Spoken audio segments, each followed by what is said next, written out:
Eskom is demanding 95 million rand from PWC that it paid in consulting fees back in 2017. The power utility says it is preparing to go to court. And according to an amaBhungane investigation, a confidential forensic report claims that PWC took credit for Eskom's work and senior Eskom managers were pressured to sign off on proposals of questionable value.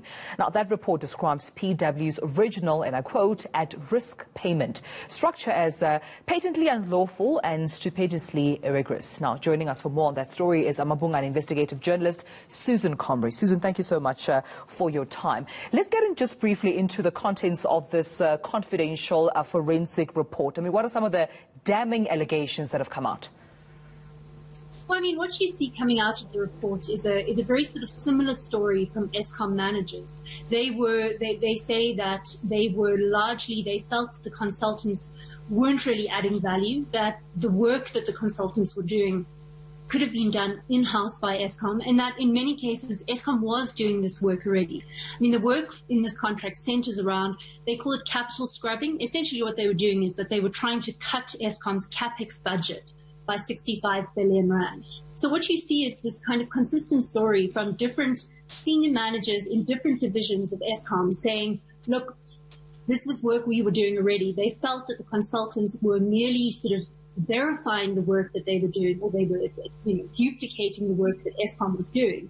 The only difference being is that because of the structure of this contract, the original structure of the contract, it would have allowed PwC and its partners to claim absolutely massive fees, potentially running into billions of rands for that exercise. So we understand what they're being said now. Eskom has hit back, demanding the money being paid of approximately 95 million rands here. This is a letter of demand they've sent to PwC, and they're saying that they're ready to go to court.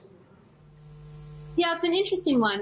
The contract, we're talking about a contract that ended in 2017, and the amount that Eskom paid out to PwC, 95 million rand, that was already a settlement of sorts. At the point at which Eskom said to PwC, look, this at-risk model, it's the same model that McKinsey used. We cannot pay you on this model. PwC agreed to revert to a time and materials basis, and even that was then sort of negotiated down to 95 million rand.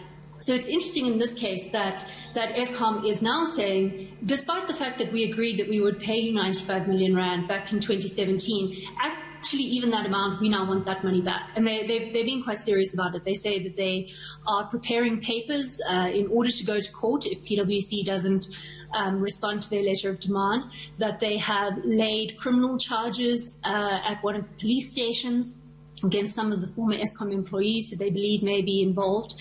So it seems like Eskom is sort of taking this quite seriously and sort of in line with, for lack of a better word, Eskom's kind of war on the consultants who were very busy at Eskom during quite a dark period. So the contract ended in 2017. So what's the status then, the current status of that project? As far as we know, the project was sort of brought to an end in 2017. The consultants had done a fair amount of work. They handed it over to Eskom, and they all kind of went their separate ways. It's a very good question, though, about what actually, whether Eskom derived value from those proposals that PwC put together. The nature of these at-risk contracts means that very often proposals are made and they are signed off as if these are savings that have been confirmed, yet there's a question about whether those savings can ever actually be implemented. And that's really something that we're going to kind of explore in upcoming pieces about how much value Eskom actually got out of these proposals, whether the vast majority of them could ever be implemented, and whether that ever resulted in Eskom having more cash on its books. Right. And just before I let you go then, Susan, just staying on that issue of the contract and it ending 3 years ago, why is Eskom only now pursuing legal action against PwC 3 years later? I mean, I think it's part of a pattern that we've seen in Eskom, is that it has taken them a while to get going. Now that they are sort of starting with these contracts, they started with the biggest and the most egregious one being the McKinsey trillion contract, the contract that paid out 1.6 billion. We know that, for instance, last year they went after Deloitte. You'll recall that they threatened to go to court and they started that process.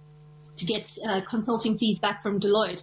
Again, these are all contracts that happened in a very similar period at Eskom, and all of them really are being called into question. I kind of get the impression that PWC was just simply next on the list. So yeah, I mean, I think that's sort of why it has taken Eskom a while to get there. They also suffer from the fact that a lot of the people who were involved are no longer there. And so I think they also struggle with access to kind of the details of exactly what went down 3 years ago.